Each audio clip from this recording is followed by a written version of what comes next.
जय श्री कृष्ण सर। आप सभी का मेरे चैनल पर स्वागत है। आइए सुनते हैं शिव पुराण में वर्णित एक और कथा। भगवान शिव के लिंग एवं साकार विग्रह की पूजा के रहस्य तथा महत्व का वर्णन।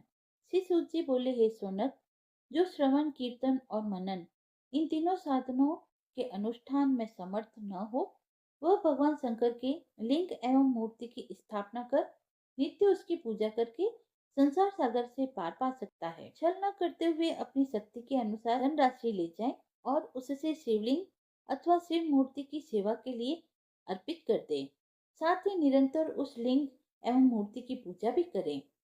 उसके लिए भक्ति भाव से मंडप, गोपुर, तीर्थ, मठ एवं क्षेत्र की स्थापना करें तथा उत्सव करें और वस्त्र, गंध, पुष्प, धूप, दीप तथा मालपुआ आदि व्यंजनों से युक्त भांति भांति के भक्ष्य भोज्य अन्न नैवेद्य के रूप में समर्पित करें। छत्र, ध्वजा, व्यंजन, चामर तथा अन्य अंगों सहित राजोपचार की भांति सब वस्तुएं भगवान शिव के लिंग एवं मूर्ति पर चढ़ाएं। प्रदक्षिणा, नमस्कार तथा यथाशक्ति जप करें। आवाहन से लेकर विसर्जन तक सारा कार्य प्रतिदिन भक्ति भाव से संपन्न करें। इस प्रकार शिवलिंग अथवा शिव मूर्ति में भगवान शंकर की पूजा करने वाला पुरुष श्रवण आदि साधनों का अनुष्ठान न करे तो भी भगवान शिव की प्रसन्नता से सिद्धि प्राप्त कर लेता है। पहले के बहुत से महात्मा पुरुष लिंग तथा शिव मूर्ति की पूजा करने मात्र से वह बंधन से मुक्त हो चुके हैं। ऋषिगण बोले, मूर्ति में ही सर्वत्र देवताओं की पूजा होती है, परंतु भगवान शिव की पूजा सब जगह मूर्ति में और लिंग में भी क्यों की जाती है? सूत जी बोले, हे मुनीश्वरों, आप लोगों का यह प्रश्न तो बड़ा ही पवित्र और अत्यंत अद्भुत है। इस विषय में महादेव जी ही वक्ता हो सकते हैं। कोई पुरुष कभी और कहीं भी उनका यथार्थ प्रतिपादन नहीं कर सकता। इस विषय में भगवान शिव ने जो कुछ कहा है और उसे मैंने गुरु जी के मुख से जिस प्रकार सुना है, उसी तरह क्रमशः वर्णन करता हूँ। एकमात्र भगवान शिव ही ब्रह्म रूप होने के कारण निराकार कहे जाते हैं। रूपवान होने के कारण उन्हें सकल भी कहा जाता है। इसीलिए वे सकल और निष्कल दोनों हैं। शिव के निष्कल निराकार होने के कारण ही उनकी पूजा का आधारभूत लिंग भी निराकार भी प्राप्त हुआ है, अर्थात शिवलिंग शिव के निराकार स्वरूप का प्रतीक है।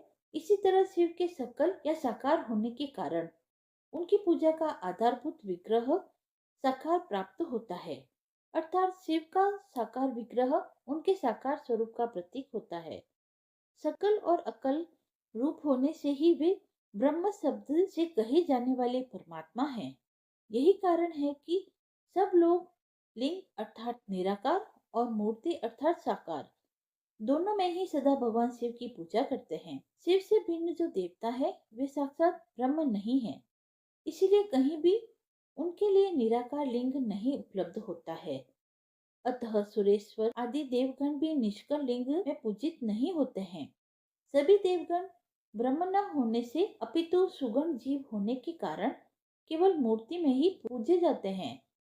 शंकर के अतिरिक्त अन्य देवों का जीवत्व और सदाशिव का ब्रह्मत्व वेद के सारभूत उपनिषदों से सिद्ध होता है। वहाँ प्रणव के तत्व रूप से भगवान शिव का ही प्रतिपादन किया जाता है।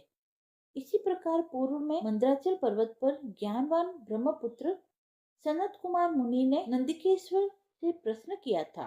सनत कुमार बोले, शिव के अतिरिक्त उनके वश में रहने वाले जो अन्य देवता है, उन सब की पूजा के लिए सर्वत्र प्राय मूर्ति मात्र ही अधिक संख्या में देखा और सुना जाता है। केवल भगवान शिव की ही पूजा में लिंग और मूर्ति का उपयोग देखने में आता है। अतः हे कल्याण में नंदिकेश्वर, इस विषय में जो तत्व की बात हो उसे मुझे इस प्रकार बताइए जिससे अच्छी तरह समझ में आ सके।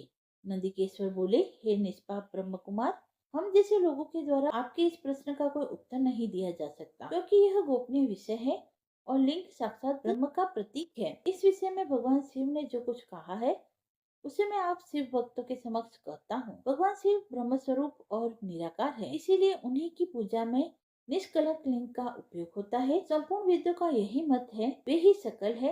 इस प्रकार वे निराकार तथा साकार दोनों हैं। भगवान शंकर निष्कल निराकार होते हुए भी कलाओं से युक्त है, इसीलिए उनकी साकार रूप में प्रतिमा पूजा भी लोक सम्मत है। शंकर के अतिरिक्त अन्य देवताओं में जीवत्व तथा सगुणत्व होने के कारण वेद के मत में उनकी मूर्ति मात्र में ही पूजा मान्य है।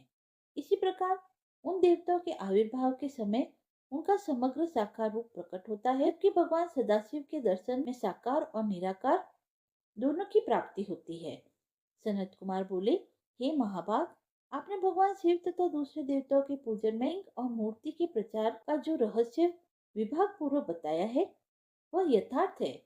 इसीलिए लिंग और मूर्ति आदि उत्पत्ति का जो उत्तम वृतांत है उसी को मैं इस समय सुनना चाहता हूँ। हे योगीश्वर, लिंग के प्राकट्य का रहस्य सूचित करने वाला प्रसंग मुझे सुनाइए। नंदिकेश्वर बोले, हे वत्स, आपके प्रति प्रीति के कारण मैं यथार्थ रूप में वर्णन करता हूँ। सुनिए। लोक विख्यात पूर्व कल्प के बहुत दिन व्यतीत हो जाने पर एक समय महात्मा ब्रह्मा और विष्णु परस्पर लड़ने लगे। उन दोनों के अभिमान को मिटाने के लिए परमेश्वर ने उनके मध्य में निष्कल स्तंभ के रूप में अपना स्वरूप प्रकट किया। जगत का कल्याण करने की इच्छा से उस स्तंभ से निराकार परमेश्वर शिव ने अपने लिंग चिन्ह के कारण लिंग का आविर्भाव किया। उसी समय से लोक में परमेश्वर शंकर के निर्गुण लिंग और सगुण मूर्ति की पूजा प्रचलित हुई। शिव के अतिरिक्त अन्य देवों की मूर्ति मात्र की ही कल्पना हुई। वे देव प्रतिमाएं पूजित हो नित्य शुभ कल्याण को देने वाली हुई और शिव का लिंग तथा उनकी प्रतिमा दोनों ही भोग और मोक्ष को देने वाली हुई। कथा समाप्त हुई। यदि आपको यह अध्याय पसंद आया हो तो आप मेरे चैनल को लाइक शेयर एंड सब्सक्राइब करें। धन्यवाद।